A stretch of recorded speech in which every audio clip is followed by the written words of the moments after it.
Alrighty, guys, welcome back to the DroneOn Show. I'm Mike. We have Kevin and Jason back on the show, and today we're just going to send it because sometimes you just got to have a conversation and see what comes out about it. But, of course, I'm going to start it off with drone deer recovery season is in. It literally kicked off here in Ohio on Saturday. What do you think?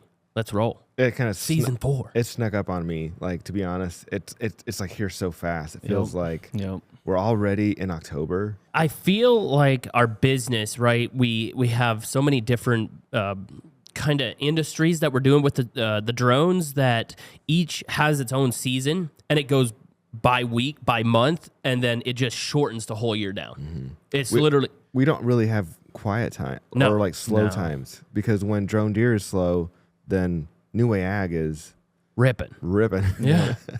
And it's kind of the same way, like from the service standpoint, like you're working in the service when, spray season's on, service is ripping, like trying to get drones fixed. We're sending parts out. The more I think about this, we talk at times like, oh, there'll be a time to slow down, or in our slow season. Remember you used to say in the slow season, we'll talk about it. It slowed down, like the service center slowed down a lot, but it's still busy. Yeah. And I think it's just going to continue getting There crazy. is something like it's a little sad that you used to hunt before you started finding deer for other people. Yeah. And since then, I mean, you hunt a little bit. Yeah. I did a deer recovery last night, and they asked me that. Yeah. Go ahead. I had so much fun. Hunting? 2 times I've hunted. That's why Dennis gave you crap. Like last time on the last podcast, Dennis was like, how did you ask him? Are you like really a hunter? And he's like, I am much more of a hunter than you are. Something like that. So you're saying you want to get back into the woods? I want to do it. We lease land. Yep. And we hardly do anything. We don't do much with it because we don't crazy. have time because we just work.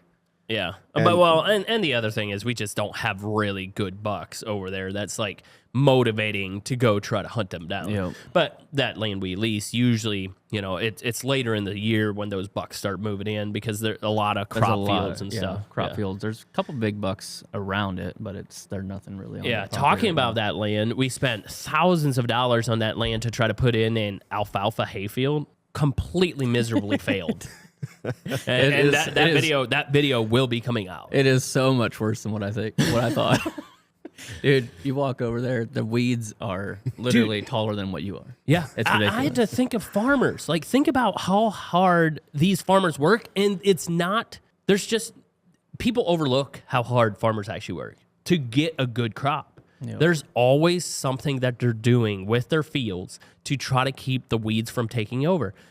We should have took a day like 3 months ago and just went over there and sprayed it again. Yeah. But we didn't. But even just any field, right? You got to give it tender loving care. It's like anything else out there. If you're doing a business, you have to keep working. You have to keep like up on it, or it will go downhill. Yep. That's the same way in this farming industry. It's like, I thought I'm going to be able to just throw this seed out for this alfalfa, and it's just going to grow, and it's going to be this luscious green hayfield, and we can go, do hay bales. Wrong. To look at farmers that have a nice alfalfa field now, total respect. Wow. Yeah. Yep. For sure. It's like we kill everything and just unleash the weeds. Yeah, we did. We totally did. But it was in weeds for, 20-some years? Yeah, many years. Yep, many years. And we went and killed it, planted alfalfa, weeds came up. Yeah. So next year, there's no alfalfa there. Next year, when you do it again, we probably won't plant alfalfa there. Yeah. Again. Well, a miserable thing we learned is I thought pH is not that important for soil. Like your pH levels for alfalfa, from the research I did, they wanted you to be between like 6 and 7.2 pH levels. Ours is like a 5. Bad. So we did a soil sample after we spent all the money. That's good. And then figured out that we actually need 3,000 pounds of lime just to get the soil to the pH that... Per acre. Yeah. Per acre. Per acre. Yeah. Per acre. That's good project for the T100. Let's do it. But it takes a couple years for it to actually Yeah. Yep. That's the problem. Yep. It takes a lot of time. Yeah. So you can't just do it once. Is that a expect project it for to be a better. T100? it could do it. Oh, yeah. Yeah, we'll definitely do it. Yep. But we heard from another farmer that, they told us to do 3,000 pounds to the acre, but he said just do half because the soil can't even absorb that much. He was trying to say that 1,500 pounds to the acre, something like that per year, or something like that. Yeah, is what it can actually absorb. So now I started seeing this project. It's like a 2-3 year deal.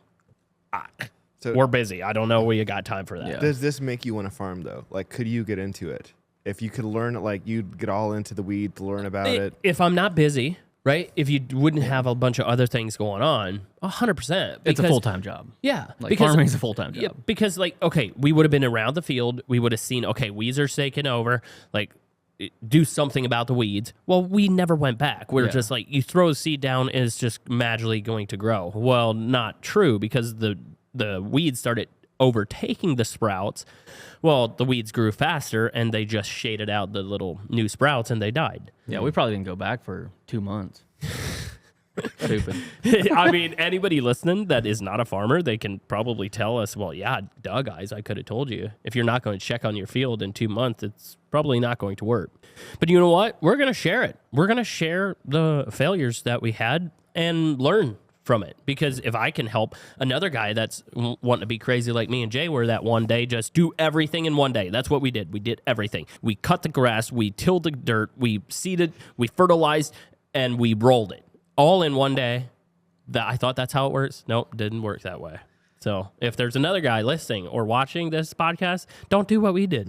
That's Definitely, what I'm saying. Yeah, definitely not. Yeah. We just wasted probably $3,000 and now we have a big wheat field. Worse than what we did. If you would go back, Landon, it is ridiculous Yeah, because I you were haven't been there when back. we were cutting. Yeah. Oh, Yeah. it is literally as high as my head. Yeah, you probably went wanting to see deer walking through it. It's so tall. It's bad. Some cool top-down shots, though. Yeah, right. Kevin, what's on your mind this morning? Like you're the procurement guy, and we talk about it often on podcasts, but we're going to keep bringing it up because it's part of the industry. Yeah. Guys want to have updates, check in. We did talk with head of DJI Government Affairs. Is that what it was? They're wanting to get us some meetings on the Hill, like actually talking at the White House. What was your feeling of that meeting? Would you say it was good or bad? Because my opinion, I didn't like it. It was interesting. I think so. We're meeting with these people that are. This is what they do all day, every day, right? They're in this whole like what's happening with China-U.S. relations. I don't think relationships are getting better, U.S. and China. I don't think they're improving. I don't think there's a magical light at the end of the tunnel. So, do you think it's our president that like? Was it better if it wasn't such a hard ass of a president in there before? Like, was it better? I'm just asking. I don't know. I think it's always been not great. Oh yeah. I mean, even before Trump came in, like they're all talking about they're planning for a war with China. Like literally, you hear people talking. They're planning for 2027, 2028, like a war with China. Yeah, but I feel like I've heard that since I was a young kid. Yeah. I don't know. I mean, I don't know. Is it getting better or worse under Trump? I definitely don't think it's getting better under Trump. It's just crazy that they use this big company, DJI, right? They built an absolute empire, and that's the company that they're going after because they're so well known in the drone industry. Yeah, they have every month they're releasing a couple new products, not just in drones, but cameras, gimbals. Mics. Yep. And they have good products. Yeah, they do. But I was thinking this. Do you think we think is just DJI getting nailed because it's a product we sell, or is there? I don't know if this is a thing. People buy furniture from China, right? They have a whole warehouse that's just furniture related. Do they have issues? Oh yeah. You think so? I think Trump just put a 50% tariff on like kitchen cabinets and that type of stuff that's coming from China. It did not have it originally, or what? No. Huh. Well, that's off of you have the country of origin, China, 55% tariffs. Now, if you're bringing kitchen cabinets from China, you're paying 105% tariffs. Oh, no way. So it'll stack on top of, like, that's the same thing for aluminum and all steel. Okay, stuff. so it's not just us dealing with DJI. It's a lot of people. Basically, anything coming from China, I think, is getting tariffed pretty good. I mean, because there's companies in the U.S. like Whirlpool. They make refrigerators, dishwashers, that type of stuff. Washers, dryers, and other companies from China that basically undercut Whirlpool. Okay. And Whirlpool was actually going, I don't know if they were going out of business, but they were really hurting before Trump came in. And I think that's part of the reason why he's putting tariffs on China, is so that American businesses can actually make it here. So he's doing a really good job at implementing America First, right? Like buy local, support local. It is. Stuff It's like that. it's helping And it's American shaking companies, everything up. but man, it's hurting the consumers. Yeah. I think. Yeah. Because consumers, when they have to buy American products, they just spend more. Well, yeah, it's just more money. I mean, we talk about it just in the drone industry itself. It's friggin' crazy to think that if you can't buy an M4T, right? In our opinion right now, with the compactness of the M4T and just the versatility that it has and the quality of camera, what it does, you're supposed to buy a Skydio that is not even half as good in quality on camera, but almost double the price. Is it might not apply to drones specifically, but has the American consumer just been conditioned that prices are less when buying from out of country, and manufacturing in the U.S. is always more expensive? Is it just hurting the fact that we have been conditioned that certain prices are a lot lower when buying out of China and other places like that? I don't think in drones, because the technology difference is there in terms of how far ahead and how far behind the U.S. is, but I think there's definitely a bit of the U.S. consumer has been conditioned that stuff is a lot cheaper when you buy certain places. Same thing with Australia when I was there. People bought from Australia and or bought from China, and because everything in Australia was more expensive. Huh. Well, I mean, we got to give China some credit because they totally built their infrastructure around manufacturing. They totally did it, where other countries weren't doing that because they were building it. And so why build it in-house? And they really, really did. It was a screw up by our politicians, I think, Yeah. from the get go. Because China used to not manufacture everything. Now they manufacture everything. The other thing on my mind this morning is our Pilot Locator Map. That thing is bananas. That thing's awesome. I can go on to the portal and I can see how many leads are being generated in real time. Yeah. And man, our network of pilots are getting leads. Like in the early days, you remember in the early days, we had these Facebook groups with a little map with a kind of a, and people were supposed to go find a Facebook group, find an image, find a phone. Call multiple people. And I mean, clearly that's not a good way of doing it. Yeah. Like, through the Facebook groups. So you're impressed with the drone deer recovery pilot locator map. That's what you're telling me. I'm impressed with it. Yep. And I'm going to just tell you right now, I haven't seen this for today. Okay. And it's not the weekend. No, it's we're Wednesday morning right now. So this always spikes on the weekend when there's, more people hunting. Yep. But if I go look at the amount of leads For this week or just today? let's say yesterday, how many we had? 15 leads on Tuesday. Jeez. And that's for that's early season. Yeah. I mean, what this is going to be in October. Oh yeah, starting about mid-October to the end of November, 1st of December, because the rut kind of moves from the north to the south. Yeah, so basically mid-October, it's going to start, in the northern part of the states, and it's going to move its way down, and you're going to see those leads And continue right now flowing in. It's freaking hot here. It It is was super 85 hot. degrees yesterday, I think. Yeah, and I just checked the weather because I'm like, I can't say that I was thinking about hunting, but I was like, man, I maybe go hunting if it be like a cold front move through. There's literally no cold front coming for another 2 weeks. Oh, yeah. But you'll also see that, Kevin, on the locator map is leads coming in when there's a big weather change. I guarantee you, people hunt those cold fronts, and it's literally like it was when I started drone deer. I remember one Christmas. This literally was season 2 or season 1. We're here in the shop. We're having a family Christmas thing, and a huge cold front blew through. It was like, you It probably got remember. super- yeah, I remember. It was like minus 10 or Yeah, something. it was freaking cold. Literally, people went hunting on Christmas Eve. Yep. They went hunting because of this big cold front, because that's what, if you're a decent, serious hunter, you hunt the cold fronts.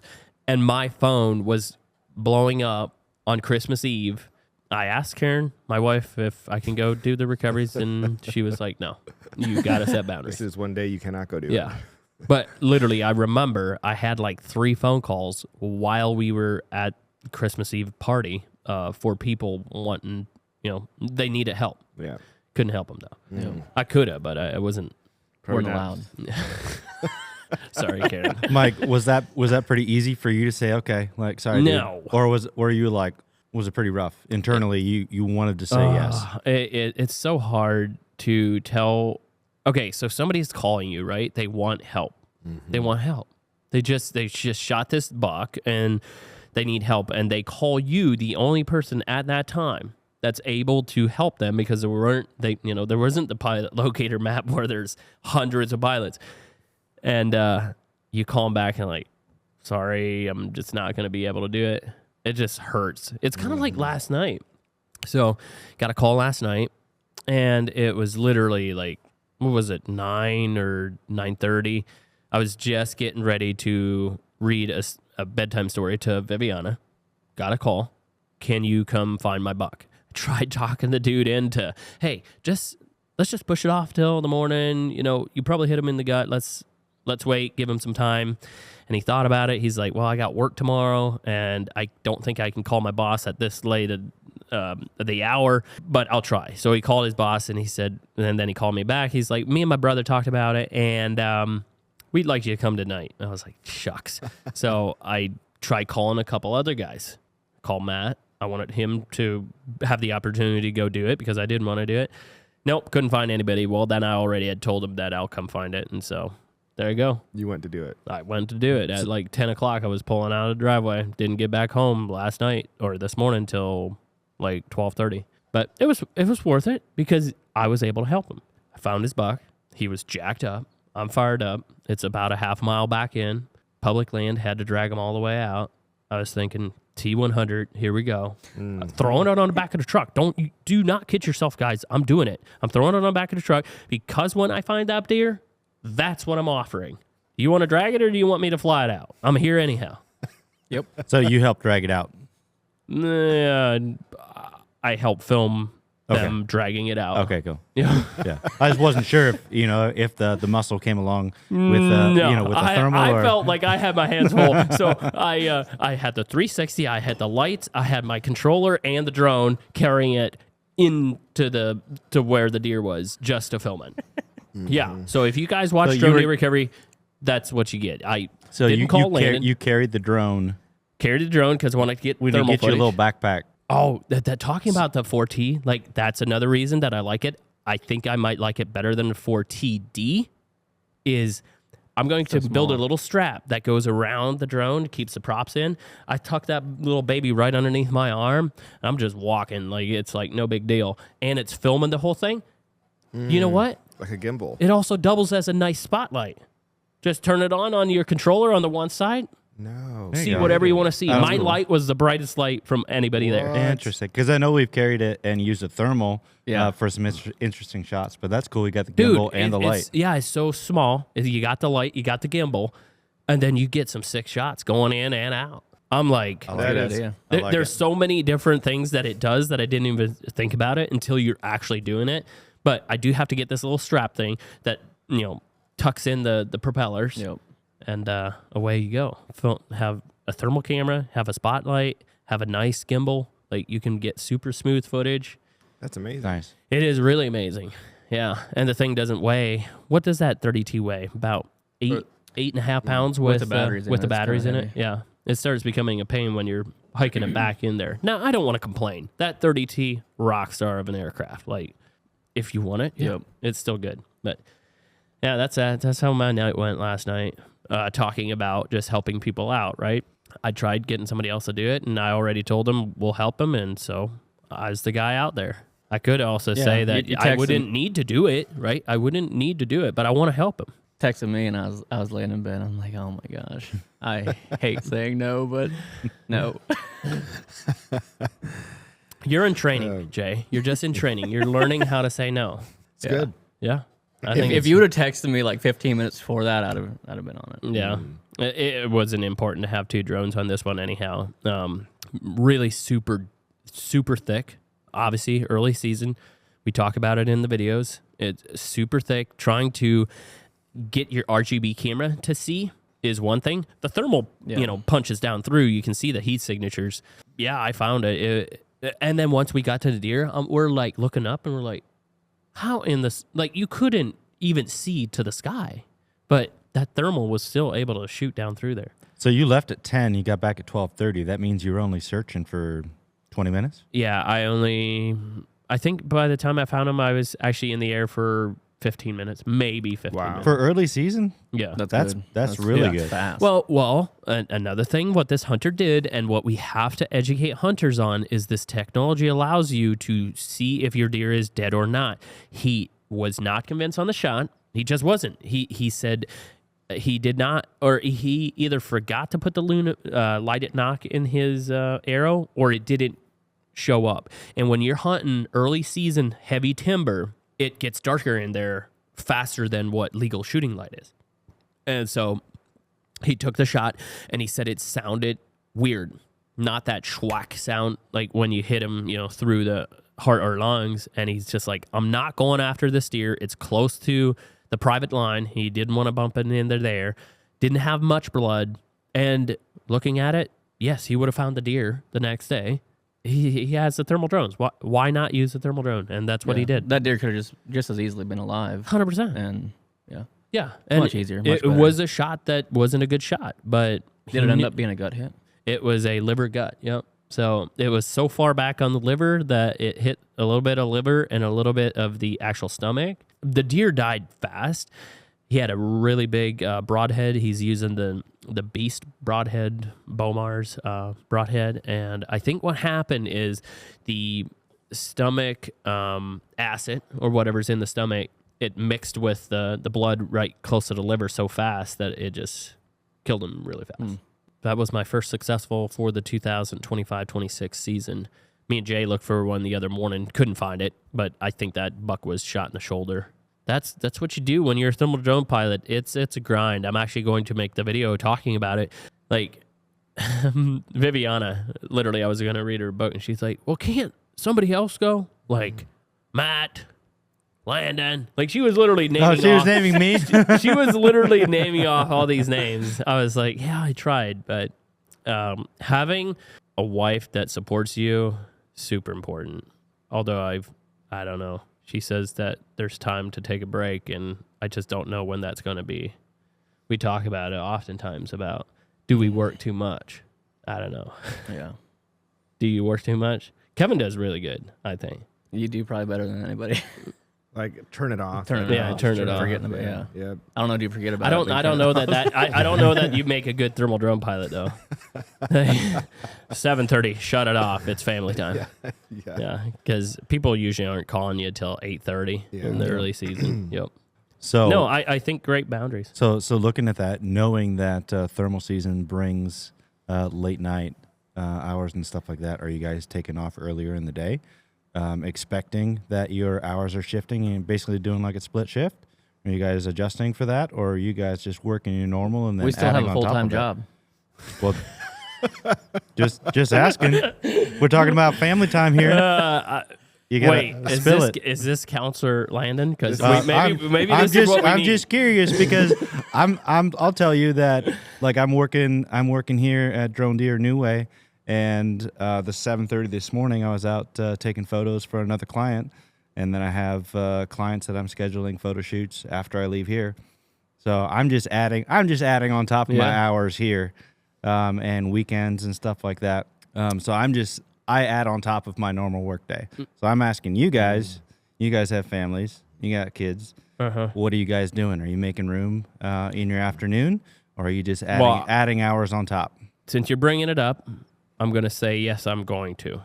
But if I do it or not is another question. If you implement it or not. Right. Yeah, no, I mean, so this morning, I got back at 12:30. I'm not ripping out of bed at 6:30 in the morning. Although I say that, somebody called me on my personal number this morning, and I was like, oh, probably another deer recovery, better pick this up. 7 o'clock, some company called us that we got tanks made for NuWay, and they wanted to know about this bill. And I was like, oh, geez. This was not an important phone call to pick up. But yeah, so like this morning, I was going to hang out with the family, and I did. I hung out with them till this morning, till this podcast.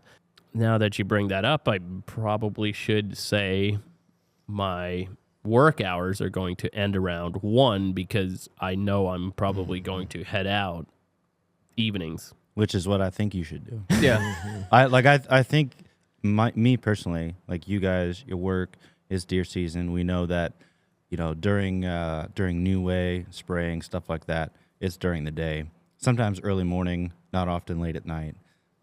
But you know that deer recovery means late hours. Mm-hmm. So you should carve out some time in the afternoons when you can and take it. We talk about this. When me and Kevin and Jay get together, like we're going on a flight when we were headed to Vegas, and we're talking about these things that we want to implement. But we just love working too. I told Mike yesterday or was it yesterday morning? No, it was Monday morning when we went to look for that other buck. We had to get up. I got up at 4:00 and a.m. I was pumped. Like I wanted to go to work. Had never had a job before that I was like, I had to get up at 4:00. I'm like dreading getting up out of bed to go to work. Yeah. This is like, dude, I'm going to go have some fun. But what Landon's saying, because we love work so much. That's what I'm saying. Yeah. Are you going to carve out a couple hours here, a couple hours there to go and you know what? Since rest, this is being recorded, family, it's putting it all that. Putting it out there. I'm gonna say I'm gonna try to do that.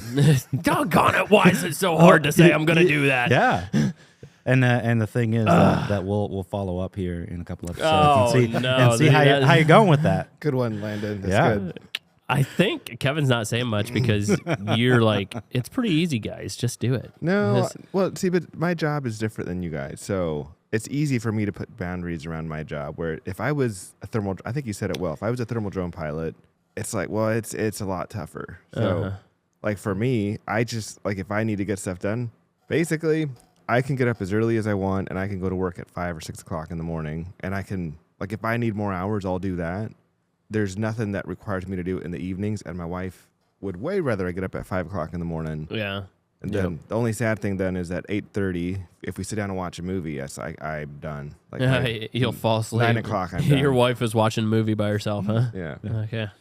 So your work affords a little bit more remote, where you're able to you work can from schedule wherever, it a little bit more too. I can schedule it more. This is so unscheduled that you might have plans and then all of a sudden that changes in a matter of a second. Yep.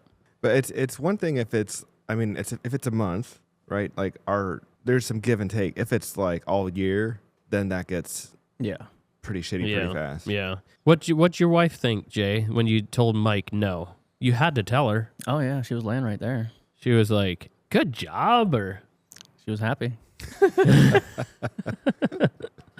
No, I mean, it wouldn't have made a whole lot of difference because I was going to sleep. So okay. I probably could have got up and left, and she wouldn't have said anything. She's really good at that, or she has gotten a lot better. I think all our wives are good with what we're doing. Like, originally, and the first year, like when we were going flying everywhere, going all the time, that was hard on her. She didn't like that. And I would say in the first year too, we were making no money, let's be honest. And we were making a little bit of money, but we were like, for the amount of hours we were working. If we would have put an hourly rate on our hours, it would have been horrible. It would have been like, So it feels like, I remember probably for a year and a half solid telling Liz, like, eventually this will be something. Like, we're actually trying to build a business and it'll be something. But it was 4 guys or, 3 guys and Karen working out of a shed. Yep. And just working from dawn to, just working all the time. Now that we have a team and, I go into the warehouse every day. I see us shipping parts. I see us shipping drones. It's like, holy smokes, were we shipping drones yesterday? All 3 of us were there taping boxes, throwing stuff in there. You were fired up with your automated system that you got going on there. These are the things that excite me. Is tech geek over there. Let's figure out. If you're gonna do 50 orders, you're gonna package them today. Then it's so painful to go through one at a time, and it's the same stuff in every order. Yeah. So let's just have a cart where you can do 4 or 6 of them at a time, and then you do it in a quarter of the time. That stuff is like what is finding a deer for Mike. It's like, this feels so good. even though we still work, the fact that I can take like a week's vacation and I can still kind of work remotely somewhat, but that we can go to Montana with my family, like those are that's putting deposits into the relational bank account that I can then withdraw from when I need to go on a And if trip you to- don't do those things, then you're in the red. okay. And sure. then Hey, I just thought of this, Landon. So our women, all our wives, are actually going to do a podcast. Oh yeah. I wonder if you should run it on the back end because you know what we're talking about. Yeah. They don't know like Okay. what we talk about. Yeah. And just like pick little things because I would be really curious to see if they would just like spill the beans on how they actually feel. Because It'll be interesting. yeah, so Yeah. When is this happening? I like it. Karen's trying to coordinate it. Actually, Okay. coordinate it with her. I'll ask like her. just Good. let her know that I mentioned something because it would be Sure. really good. Because Karen was kind of going to try to head it up, but what I'd like is if somebody they don't listen to the podcast all the time. Hashtag You don't think Jay so? doesn't tell his wife that he does a podcast. Yeah. Sorry, Kaylee.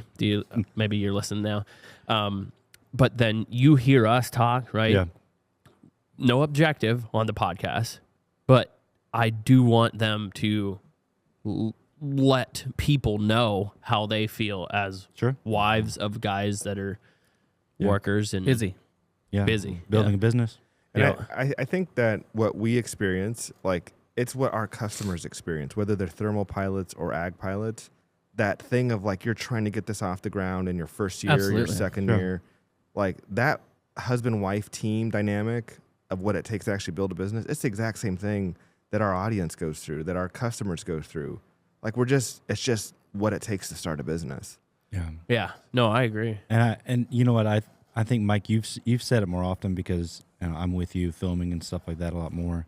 But looking at the amount of support that at least from an outside perspective looking in, all of you have a spouse that is supportive, and they might shut you down and say no, every now and then. But I would observe a lot of support coming from the people back at home, whether it's late night or early morning or just the overall grind and getting everything started. Yeah. I think that's pretty accurate to say that all of you have spouses that are fully supportive of what you need to do to go out and keep this business running and grow it. Yeah. Yep. I definitely don't ever want to take it for granted how supportive my wife is and your guys' wives, but I haven't, sat down and spoke with them specifically. But I have friends that have, they were married and they wanted to have a business and they worked a lot and it fell apart.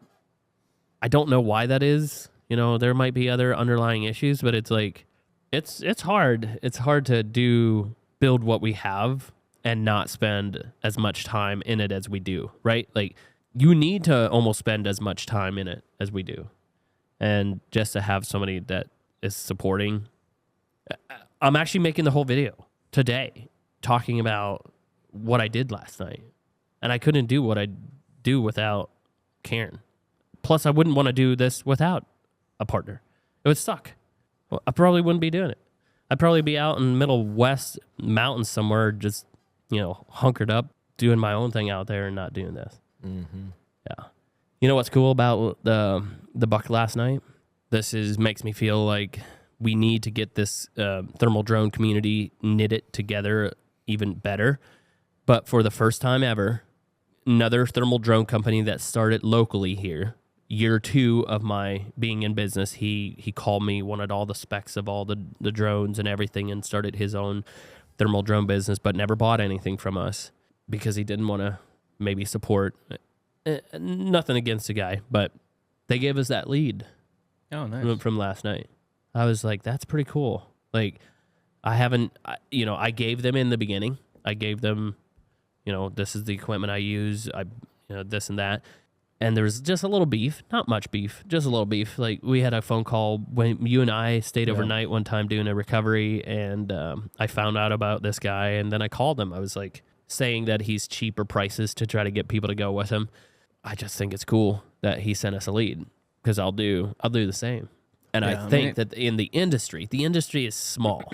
Don't kid yourself. The industry is small. work with local operators rather than trying to cut each other's throats. You're going to make more money overall if you work together than if you try to be cutthroat with everybody else. Yep. And I would say if you are customer focused, if everybody is customer focused and you already have 2 people that you're going out to, you're going to hand off that third phone call to someone else because you want that hunter to be able to get eyes on the deer as soon as possible without having to wait 4 hours for you to go, like being the third phone call. And it'll, like you're saying, it'll just continue full circle, right? You give a guy a lead because you're doing a recovery. That guy is now doing a recovery. He gets a call. He's going to give it back to it just works that way. Paying it forward. I think it works that way. Yep. So I just thought it was really cool. I had to ask him who it was a couple times, and then, I connected the dots. I was like, okay, this is good. Yeah. Yeah, there's plenty of work for everybody, I think. Early season, of course, there's not as much as it is in November, but November, it's total chaos. Do you have any projections, Mike, for how many phone calls or how many leads and recoveries that you yourself are going to do? So I don't. Like, Dennis had goals for his ag season. What would you like? Like, let's just throw some numbers out there. I know easily we're going to do over 150 recoveries. You. So the guys, all the guys. So I usually have a group of 10 guys that I'm sending leads to just because I am not going to do them all myself. People are not willing to wait. We just talked about that. I get the calls. They're calling Drone Deer Recovery number directly, either through the website or just my number has been spread around so much that they're calling me. And then I'm coordinating with people that I trust. And it usually starts with people that are listed on the website because I know they have the equipment, they have the license, they have what they need. I am coordinating probably 150 recovery calls for sure. But I'm going to do a much better job this year tracking the data. So like last night, I got done with that recovery.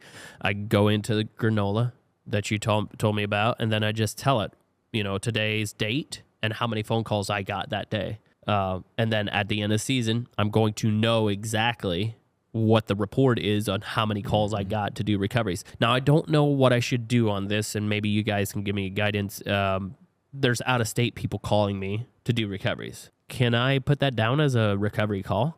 Because they asked me. I mean, I'm not going to North Carolina to do recovery. I'm telling them, go to, the Pilot Locator Map and find a pilot closer.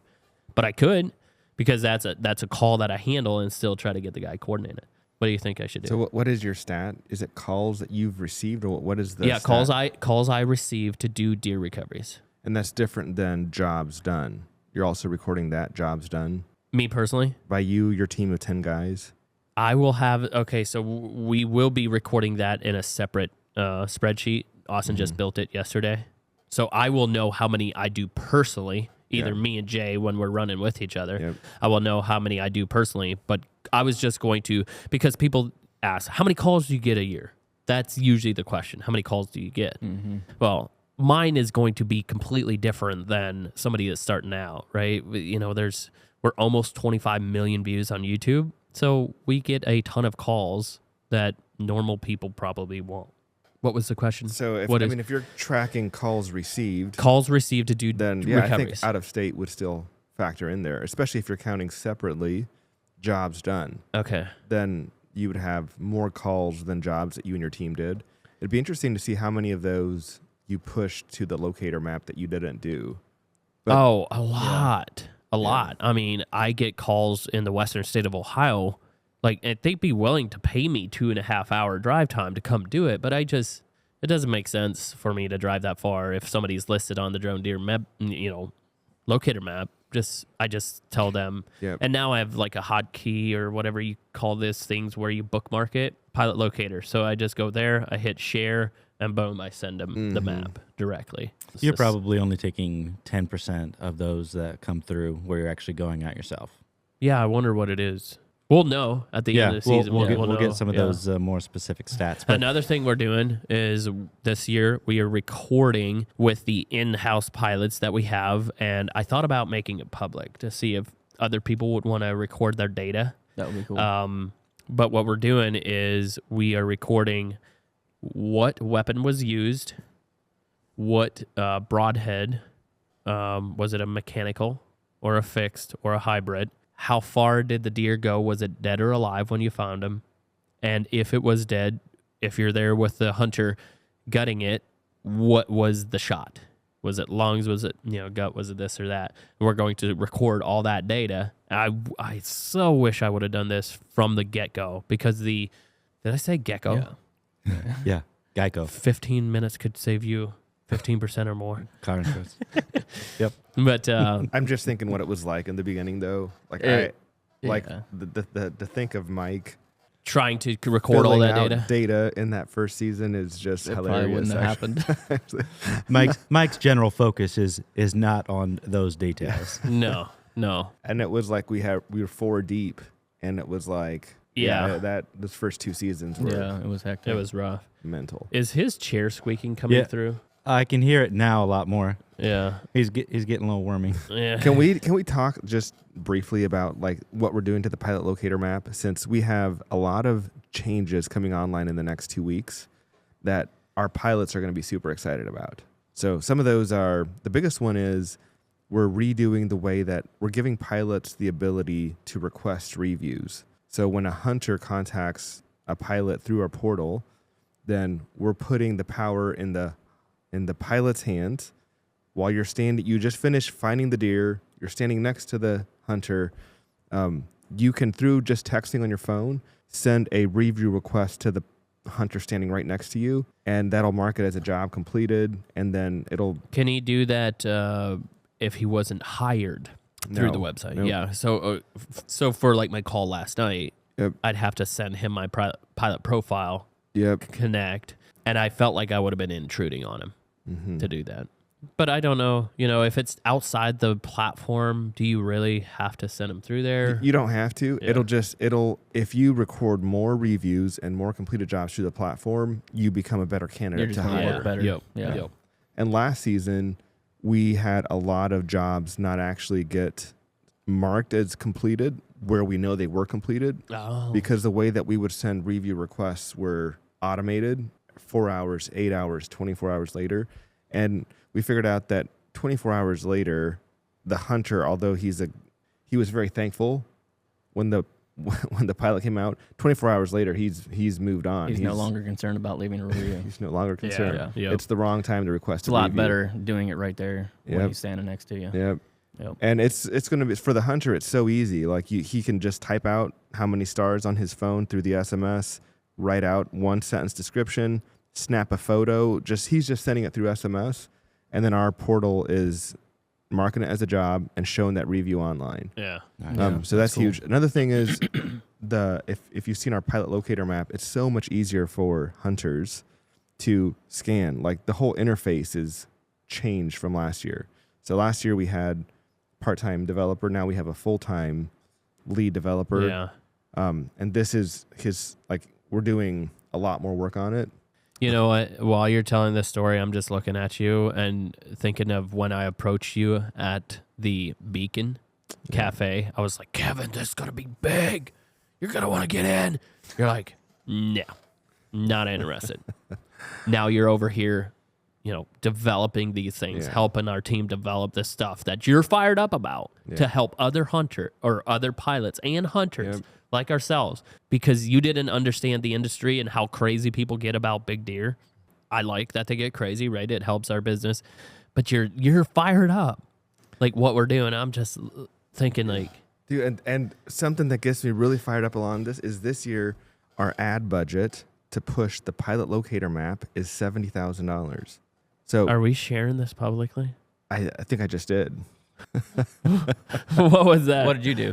It was a rim shot, but it didn't go through. Try it again. I don't know if it works. No, must not work. Nope. What? Oh wait.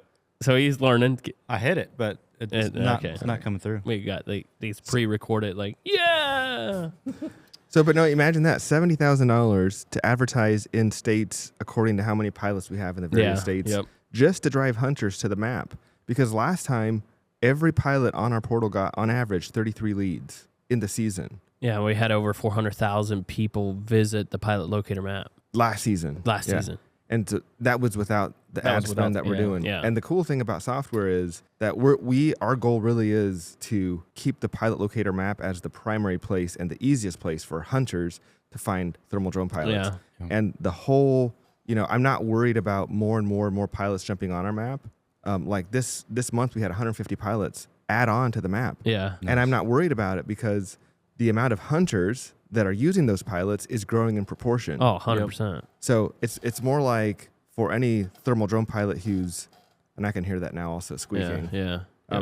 Any thermal drone pilot that's getting into it, it's not like it's saturated yet, especially not in most markets. It's more like, 100,000 deer are killed in Ohio every year. How many of those got killed this year by EHD? Sorry, I'm not trying to get off subject. Anyhow. Our goal is still making pilots successful, but the whole industry just has a long ways to grow. Yeah. Yet. Yep. Super cool. What do you say when somebody says, well, make an app? Why don't you make an app? Yeah, an app is, I'm not going to talk about the whole reason that we chose the direction that we did because other people are out there trying to do An app.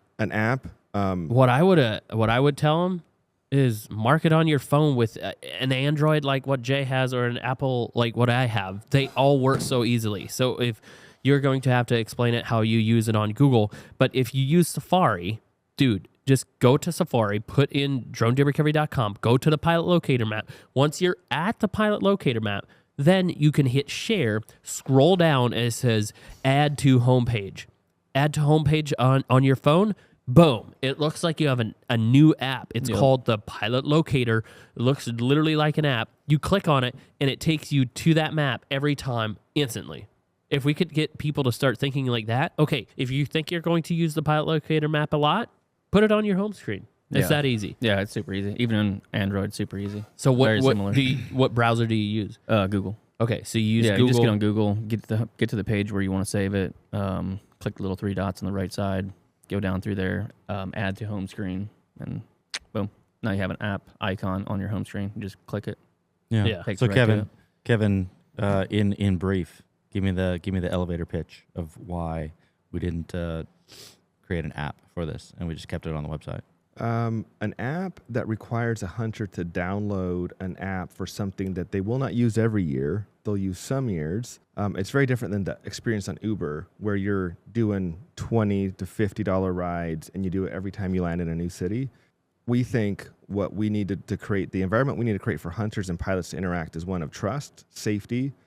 So people are vetted, FAA licensed, equipment vetted, but we should take away all of the steps and just help hunters connect with pilots. So what I think what he's saying is it doesn't make sense if you're a hunter, Landon, if you want to get a thermal drone pilot that's vetted through Drone Deer Recovery, we shouldn't make you have to download an app just to have access to the best pilots out there. And I don't know how much of a one-off this is, but here in Ohio, you're often in places with low signal, like not great cellular signal, and sometimes crappy internet, but SMS and calls work. So I think the direction that we're going in, and I think we'll unveil this season, is a new way for pilots. Hashtag NuWay Ag. I just like how you did that, NuWay.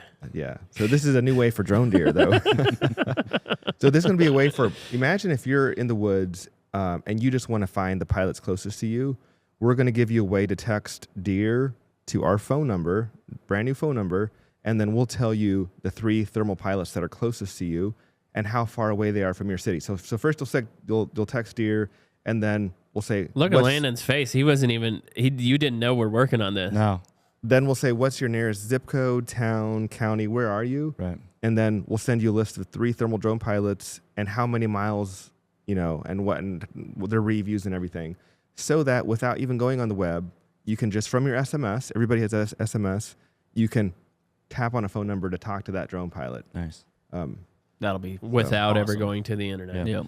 So yeah, basically, as long as they know how to use a phone and send a text message, they don't need to wander on. If they are technologically challenged. Well, and we'll see if this is the right approach or not. But I'm super excited about keeping the hunter's interaction inside an SMS like flow. Yep.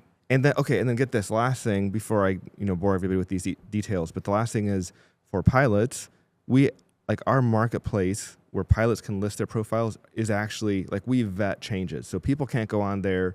Like you're not going to get scammed by somebody on our marketplace. At least it's never happened to this point. Yeah. And if they are, they'll get booted off. So changes, description, photos, whatever, like we actually verify them before they go live. Right. And so for pilots this upcoming season, when you push something and our team is reviewing it before it goes live in the next 24 hours, we're enabling SMS flows. So our team can SMS you and say, hey, this photo is not getting approved because of this. Or here's what we need yet from your profile. We need a portrait to push your profile live. All of that will also happen to pilots through either the pilot portal, through a chat interface, or through an SMS flow. So pilots can now chat with our team, and we'll get people verified and their profiles updated much faster. Because right now we're waiting a long time on pilots. They don't check their emails. Yeah. Not going to blame them, but you don't check your emails. Yeah, you're out working. Man, this season, I think the numbers that we're going to have in it's gonna the be leads. wild. Well, just the amount of create- leads that we're going to generate compared to the 2024-25 season, I think it's going to be crazy. It's going to be crazy. Yeah. Yeah. You brought up a word there, scammed. Just got called yesterday. There's a big scam going around right now for thermal drones, specifically targeting the Matrice 4T. It was actually Nick, the guy that I bought my first thermal drone from in Wisconsin. They are working with the FBI on, I guess the scam goes something like this. You have an e-commerce store, you sell Matrice 4Ts. You buy it with a stolen credit card. You get it shipped. They porch rob the package. So they would ship because it they not know to where their, it's going. not to their own address, No, but to a separate but one. something that they can't get, Yep. busted. Then they take the package, and then somebody finds out that it's stolen, like the stolen credit card, so they do a chargeback. Mm-hmm. And so that's an actual scam that's going on. So keep an eye out, right? Buy from somebody that is trusted, like ourselves. Then it makes me think, can you believe that we brought this thing about thermal drones in the deer industry, or not deer industry, in the hunting industry so mainstream that there's literally companies that have started scams? There was not a thing 4 years ago, but there's companies in India that now have scams to scam people out of finding their pets using thermal drones.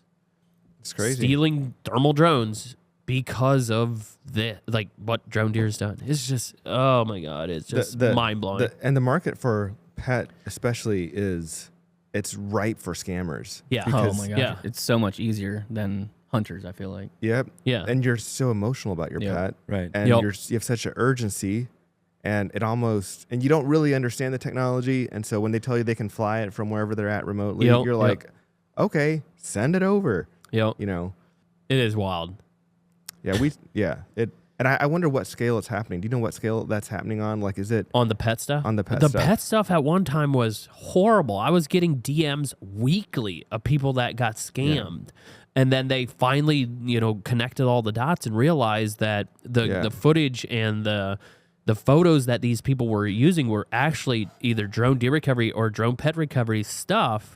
And they were getting scammed, and then they're actually sending a DM to the original people and just saying what happened to them. And I just felt bad. It's doubly brutal because they get scammed out of their money, and then they probably aren't out there searching for their pet because they have somebody else supposedly have somebody going to coming- search for it. So double whammy. Yeah, it's just crazy to think. Whole new industry, right? We started a whole new industry. The scammers started a whole new industry. Then they're just like, thanks, Mike. You gave us a really good idea. We're going to take that grandma's money now and feel good about it and go sleep. Jeez Louise, guys. Get a grip. I like watching those YouTube channels where they actually go reverse the scam. Jim Browning. Is that what it is? That's one of them. So he actually goes to the place where they're at. No, he hacks into their CCTV and talks to them and calls them their real name. Oh, that would be so legit. Oh, dude, he has a good YouTube channel. The other day, I seen him.